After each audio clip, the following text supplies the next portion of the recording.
So today I'm modeling a Chinese pendant, and the reason I'm narrating this one is because I feel like I need to explain some of the steps I take. When I start out, I'm using a reference picture that I really liked. At first, without recording, I tried modeling it freehand, but realized I was unnecessarily making things harder for myself, and I should just insert my reference picture into Maya. So yeah, I go through and fix up the work I'd started. This is a method I like to use a lot, where I extrude faces in order to trace out an object. It works out pretty well for me. There's another way of doing it that I learned recently, which is to use the EP curve tool, which gives me a little more freedom, so I've been using that one a lot lately. I'll be using that tool later in this video, so I'll explain the process at that point.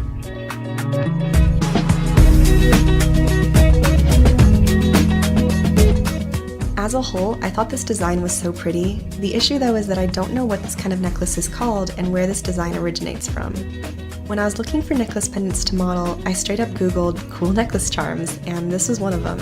And so it was only when I got around to editing this video that I was like, oh, what kind of necklace is this, by the way? Like, is there a name to identify it? And I couldn't really figure it out. In contrast to, I made a couple of Viking pendants, and those were pretty clear cut. They had names, and it was clear what they were. The reference I'm using lists it with a lot of keywords like classic, traditional, Chinese, ancient, vintage pendant, which is in no way specific. It's like, vaguely, yeah, it's just a Chinese pendant straight up. So it feels weird, like, well, I should know what it's called. There's gotta be a name for it. And I should be able to learn if it's worn for a particular occasion or if it came from a specific area. That's the kind of research I tend to do when I model a prop, and that's the kind of information I found about each of the axes I made a few videos ago.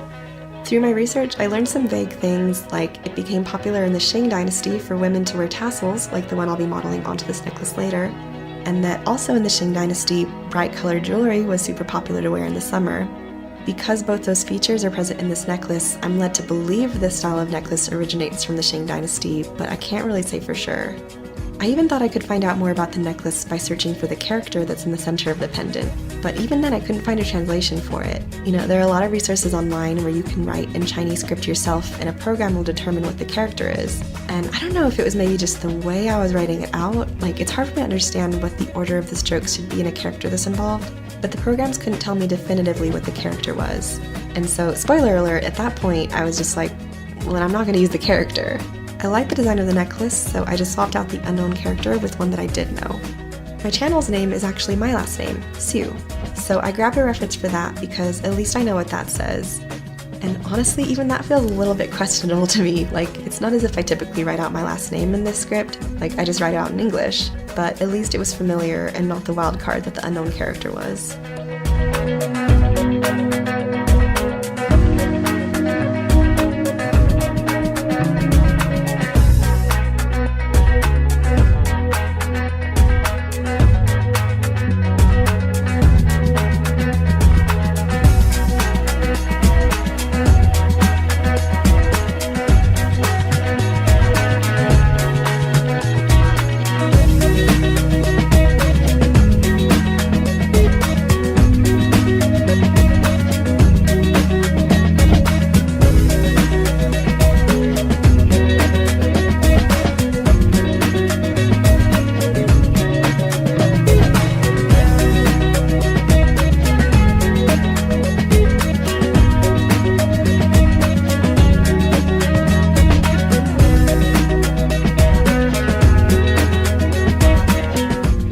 When making some of these models, there are times that it's for the best to model something in all one piece, and that's the case for this one.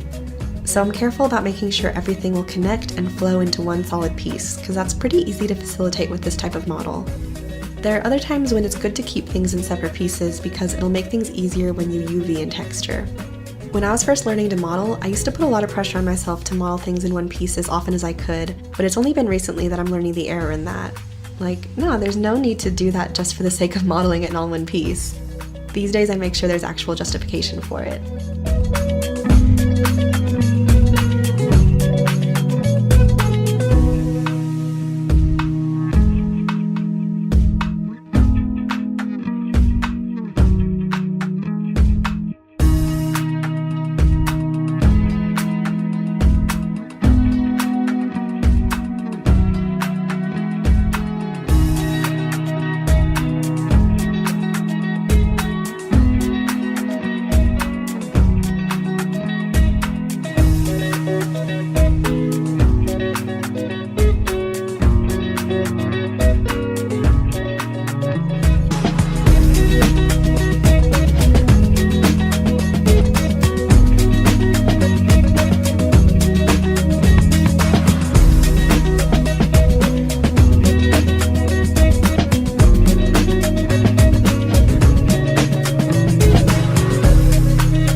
Okay, so here I am just going through making everything connect, and then I'm going to proceed with connecting up this character, which, again, spoiler alert, I'm going to end up deleting later.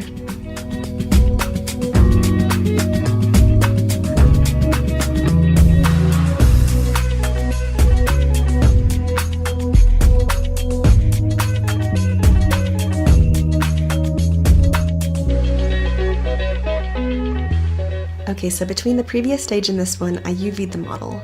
I didn't include footage of that because it was really straightforward, like I literally just cut it in half. And yeah, now I'm texturing it. Because I modeled a lot of detail into it, there wasn't much I felt the need to add in the texturing process. I basically just made a bumpy pink texture and called it a day. Now that's said and done, I'm creating the tassel this necklace has.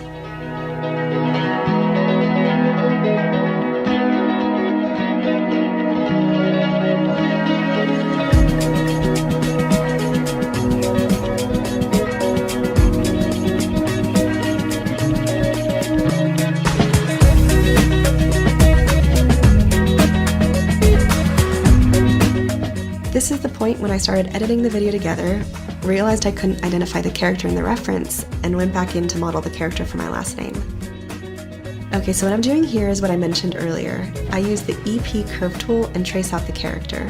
What you do is go to the Create menu, go to Curve Tools, and select the EP Curve tool. From there, you draw out your lines. Next, you go back to the Create menu, go to NURBS Primitives, and create a circle.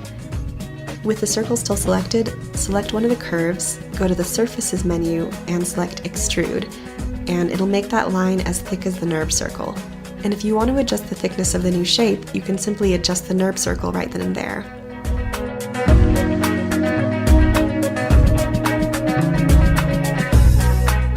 After that point, you go to the Modify menu, go down to Convert, and select NURBS to Polygons, and it'll make it into a polygon shape for you.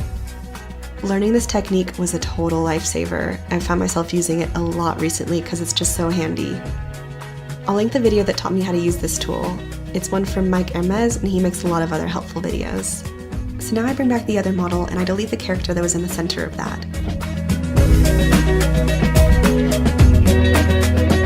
Then I kind of clean things up a bit because this new character isn't going to connect up at the same points that the other character did.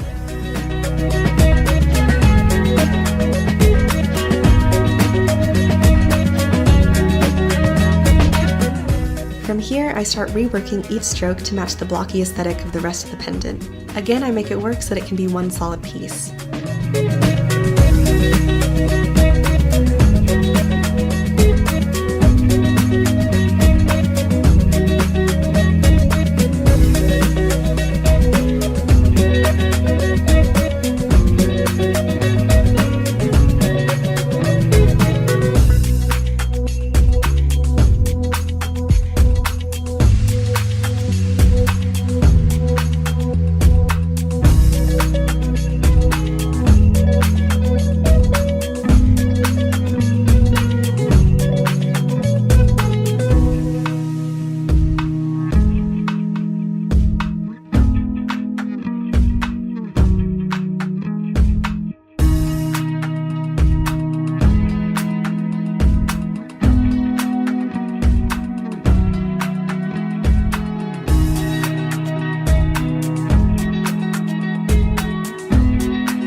Fortunate in the way that this character was, for the most part, symmetrical.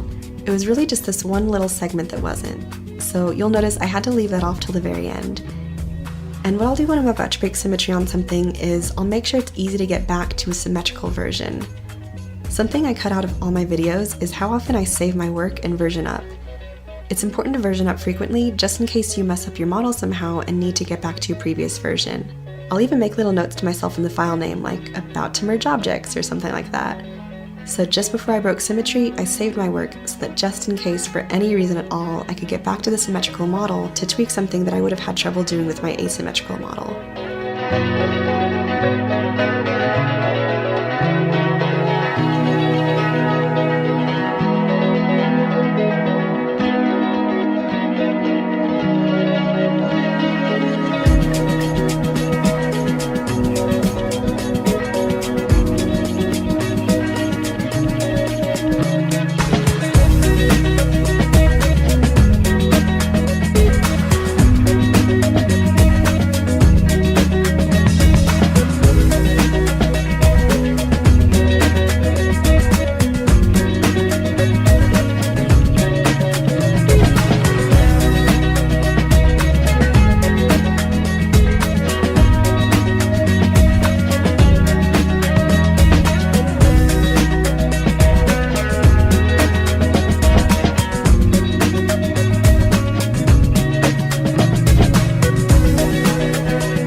Almost done. So I didn't record the bits where I connect all the little strokes up to each other because it involves a lot of toggling around the screen and I didn't want to make everyone dizzy. Also, it was really straightforward, like it was just merging vertices together.